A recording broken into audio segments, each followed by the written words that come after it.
assunto da nossa revisão, que é sobre o tecido linfóide. Então, os órgãos linfóides, eles são divididos em órgãos linfóides primários e secundários, tá? Qual a diferença entre eles? Nos órgãos linfóides primários, eu tenho a maturação dos linfócitos T e B, tá? Então, quem são esses órgãos linfóides primários? É o timo e a medula óssea. No caso do linfócito T, aquela célula tronco lá, precursora da linhagem linfóide, ela sai da medula óssea e vai para o timo, para que no timo essa célula seja amadurecida e diferenciada, né, se diferencia em linfócito B. No caso do linfócito, se diferencia em linfócito T. No caso do linfócito B, aquela célula permanece na medula óssea, tá? E é diferenciada em linfócito B e liberada no sangue, tá? Então, esses são os órgãos linfóides primários, estão envolvidos na maturação, na diferenciação celular dos linfócitos. Os órgãos linfóides secundários, eles participam do processo de ativação, tá, dessas células. Ou seja, o que é ativação? É quando essas células se encontram, tá, com o seu antígeno, e aí quando elas se encontram ou são apresentadas aos seus antígenos, elas são ativadas, elas se diferenciam, mas elas já estão maduras, tá? Mas elas se diferenciam e vão começar a produzir o que tiverem de produzir para exercerem as suas funções. Então, quais são os órgãos linfóides secundários, né? Nós temos baço, linfonodos, tá? E o que a gente chama de tecido linfóide associado à mucosa, que são as tonsilas, adenoides,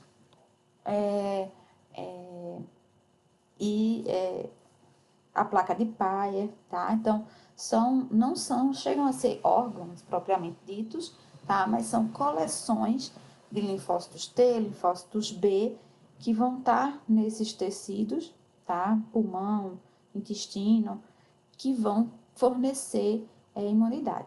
E por falar em imunidade, no caso aí do tecido linfóide, né, onde a gente vai estudar principalmente linfócito T e linfócito B, então, nós temos dois tipos de imunidade celular, né, que são conferidas por esses tipos de linfócitos, que é a imunidade humoral, tá, que é aquela que é mediada por anticorpos, e esses anticorpos vão ser produzidos pelos plasmócitos, que são linfócitos B ativados, ou seja, na figurinha tem aqui, ó, tá vendo?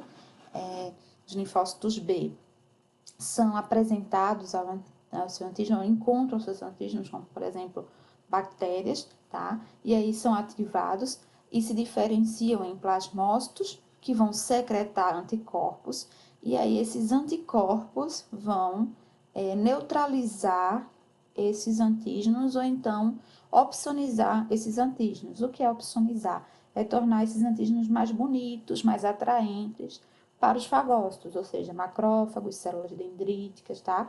Para que eles sejam fagocitados. Já a resposta celular, tá? Ela é mediada praticamente pelos linfócitos T, tanto os linfócitos T citotóxicos quanto os linfócitos T helper, ou T auxiliares. Então, esses linfócitos T citotóxicos, eles matam diretamente aquelas células que estão infectadas geralmente por fungos ou por vírus, que são parasitas intracelulares, né? Então, eles chegam lá, né, liberam uma série de enzimas que vão matar essas células e junto com as células vão também os vírus e os fungos. Já o linfócito T helper, ele fica ali mediando tanto a resposta humoral quanto a resposta celular através da produção e secreção de citocinas. Bom, então vamos estudar, né, esses órgãos e começando aí pelo... A gente não vai falar de medula óssea, que é um órgão linfóide primário que a gente já estudou, mas vamos falar de timo, tá? Então, o timo, gente, ele tá localizado no mediastino, tá? Ele é constituído de 2 lobos, como vocês podem ver, né? O direito e o esquerdo. E constituído, esses 2 lobos são constituídos por vários lóbulos, como vocês podem observar, tá? Esses lóbulos, eles têm zonas diferentes. Tem a zona cortical, tá? Que é a mais afastada, e a zona medular. O que eu tenho na zona cortical? Eu tenho linfócitos T jovens, tenho macrófagos, muitos macrófagos e células reticulares epiteliais. Como vocês podem observar aqui essas rosinhas aqui na figura, tá? Essas células epiteliais reticulares, elas vão fornecer suporte para esse órgão.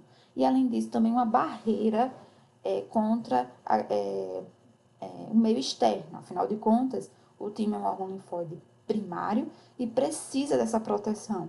Não pode chegar aí, por exemplo, bactérias, ou vírus, ou fungos, o que for, né, que vem através do sangue.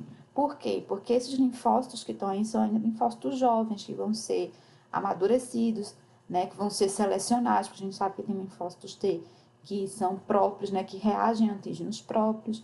Então, é um espaço que precisa ser protegido e vai ser protegido por essas células reticulares epiteliais. E nós temos a zona medular, que é mais para o centro, tá? E aí eu já vou ter linfócitos maduros, imunocompetentes, prontos para reconhecer seus antígenos. Vou ter também células reticulares epiteliais. E essas células reticulares epiteliais, vocês podem observar aqui na figura, essa região mais clara, elas se novelam entre si e formam o que a gente chama de corpúsculo de Rassal. E aí a gente também tem macrófagos, tá? Esses macrófagos têm a mesma função, basicamente a mesma função lá na medula óssea, que é destruir células mortas, restos de citoplasma, linfócitos que porventura foram ali mortos porque foram autorreativos, enfim.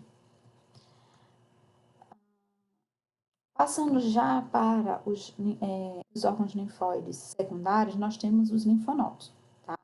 Os linfonodos, eles vão estar por todo o nosso corpo, se concentram, né, em algumas regiões mais específicas, mas vão estar por todo o nosso corpo. Então, eles contêm, né, uma cápsula de tecido conjuntivo, essa amarelinha aqui, tá? Tecido conjuntivo denso modelado. Essa cápsula, perdão, elas enviam projeções para o interior desses linfonodos, que a gente vai chamar de trabéculas. Temos esses linfonodos, e também tem, assim como o timo, tem um córtex, tá? Vocês podem observar essa região aqui vermelhinha, ou rosinha mais clarinha, né, mais afastada. Esse córtex, ele é constituído várias células, mas eu tenho uma reunião de linfócitos, tá? Um aglomerado de linfócitos, vocês podem observar aqui essas bolinhas rosinhas, que a gente chama de nódulos linfáticos. Descendo mais um pouco, a gente tem a medula, né, mais centralmente, assim como o timo, no linfonodo. Temos o paracórtex, que é uma região mais externa da medula, tá? O seio subcapsular,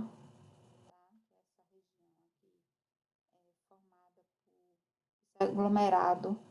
Aí eu vou ter aqui algumas células imunes também, linfa, tá? Que vem do nosso corpo. Então, ela é composta por tecido linfóide frouxo, nódulos linfáticos, como eu falei para vocês, são essa condensação, esse conjunto esférico de linfócitos. E esses linfonodos, como eu disse, eles estão espalhados pelo nosso corpo, mas eles se concentram em determinadas regiões, né? Como, por exemplo, axilas, virilha, vasos do pescoço, tórax e abdômen. Tanto que quando a gente vai no médico, né, ele desconfia de uma infecção, ele toca logo, né, nas nossas axilas, no nosso pescoço, aqui embaixo, né, na virilha, para ver se tem algum inchaço nesses linfonodos, porque se for um processo infeccioso, esse linfonodo vai estar aumentado, porque as células vão estar, né, os linfócitos vão estar ativados e vão estar se multiplicando e isso vai acontecer nos linfonodos, tá? Então, esses linfonodos acabam funcionando como um filtro, né?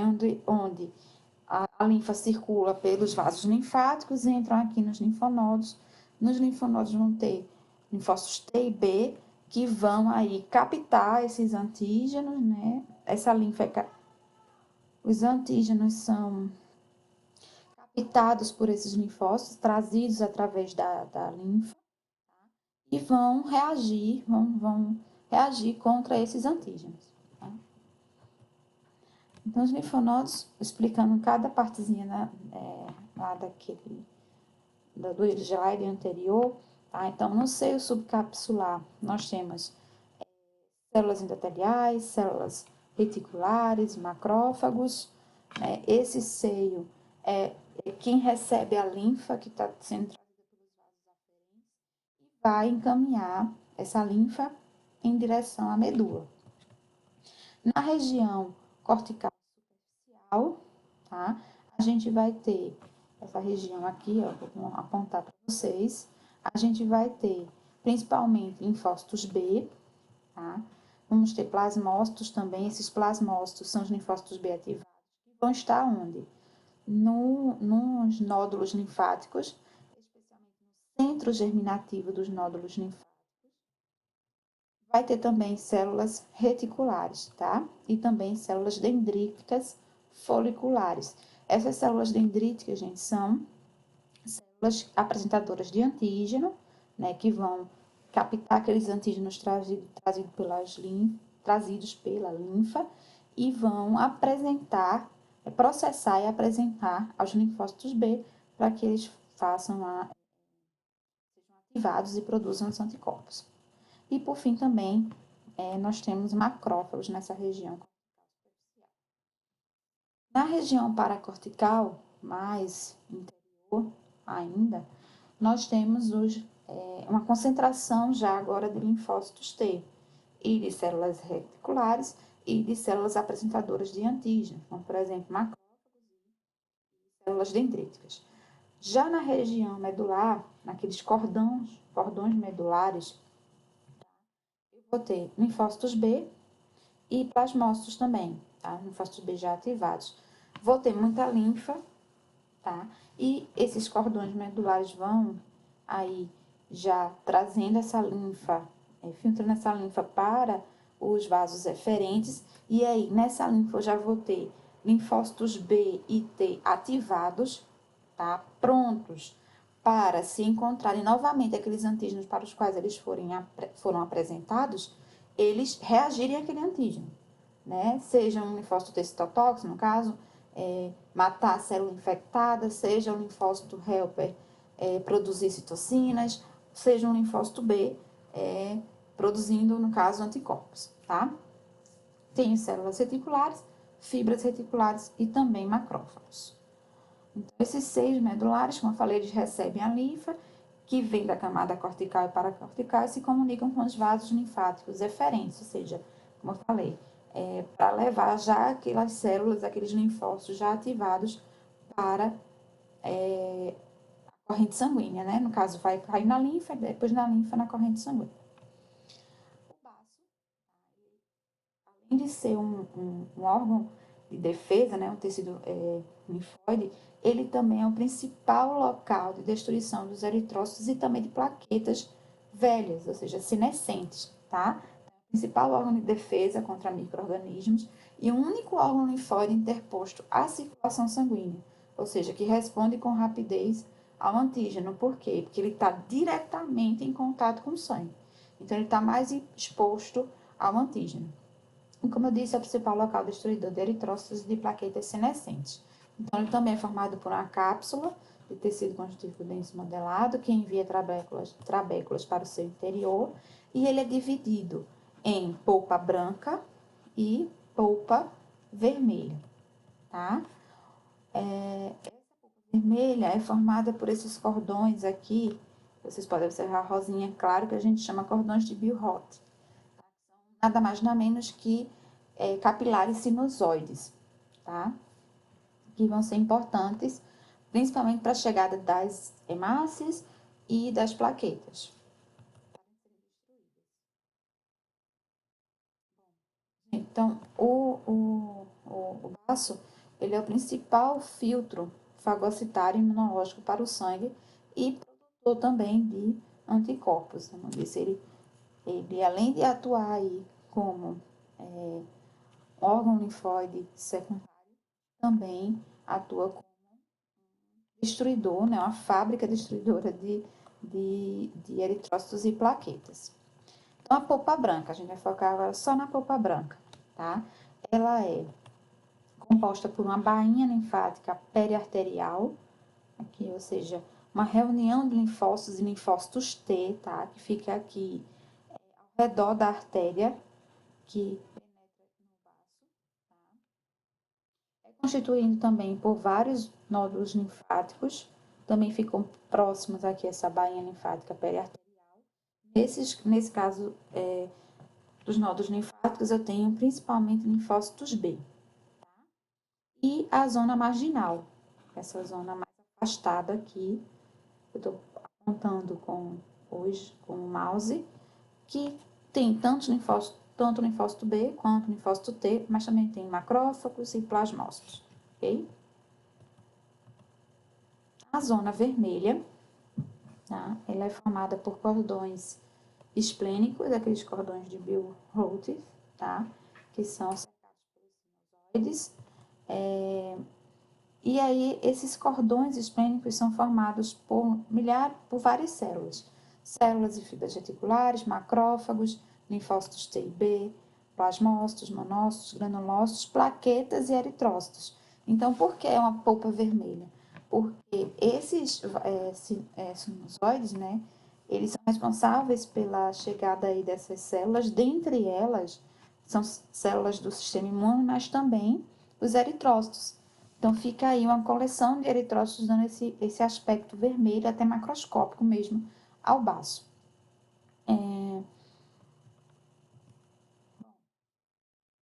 Outro órgão linfóide secundário é o tecido linfóide associado à mucosa. Ele não chega a ser um órgão, tá? Mas é uma coleção, né, agregados de células de linfócitos T e B principalmente, tá? Esses agregados de células, eles não são encapsulados, são localizados na mucosa e na submucosa do trato digestivo, respiratório e geniturinário, como vocês podem observar aqui na figura. Além disso, a gente tem também lá nas glândulas salivares, nas tonsilas, adenoides, tá? A gente também pode encontrar essa coleção de células de linfócitos T e B, conferindo aí imunidade, né, defesa à mucosa e à submucosa desses tratos digestivo, respiratório e geniturinário. Por fim, o sistema vascular linfático, né, que é constituído por... Não é um tecido linfóide, tá? Só deixando bem claro, eu coloquei aqui, mas não é um tecido linfóide, ele faz parte do sistema vascular. Em vez de transportar sangue, transporta linfa, mas coloquei aqui porque é o principal conduto dessa linfa, né, que é filtrada também pelos órgãos linfóides secundários e que contém as células do sistema imune, principalmente linfócitos T e B, tá? Então, esse sistema vascular linfático é um sistema de canais que tem uma fina parede e são revestidas por endotélio. E aí, esses canais, eles filtram a linfa, né, que é um líquido que está permeando o tecido conjuntivo principalmente, e está ali em contato com as células e com os antígenos, então filtram esse, esse fluido, tá? Dos espaços intersticiais, e depois, né, retornam esse fluido para o sangue, tá? Ele está presente o sistema vascular linfático está presente em todos os tecidos, exceto no sistema nervoso central, na órbita, na orelha interna, na epiderme, na cartilagem e no tecido ósseo. Porém, onde tiver principalmente tecido conjuntivo, eu vou ter linfa, tecido vascular linfático drenando aí esse líquido dos espaços intersticiais. Então, como vocês podem ver, eles estão na maioria, né, todo o nosso corpo, exceto no sistema nervoso central. Os grandes vasos, como o ducto linfático direito e o ducto torácico, eles são semelhantes a veias, né? E vão filtrar, vão receber as linfas dos pequenos vasos e vão levar essa linfa direto para o coração, para que ela seja recirculada através do sangue. Então, esses grandes ductos linfáticos são, como eu disse, semelhantes a veias e exibem uma camada média reforçada por músculo liso, também contém uma estrutura chamada vasa vasorum, que vai nutrir esses vasos, tá? E também uma rica rede neural, que vai controlar aí a contração e a constituição desses vasos linfáticos. Bom, gente, é isso. Espero que vocês tenham tirado as dúvidas de vocês com essa revisão dos assuntos que vão cair na prova. Boa avaliação, sucesso para vocês e eu vou estar tirando as dúvidas na plataforma, tá? No AVA.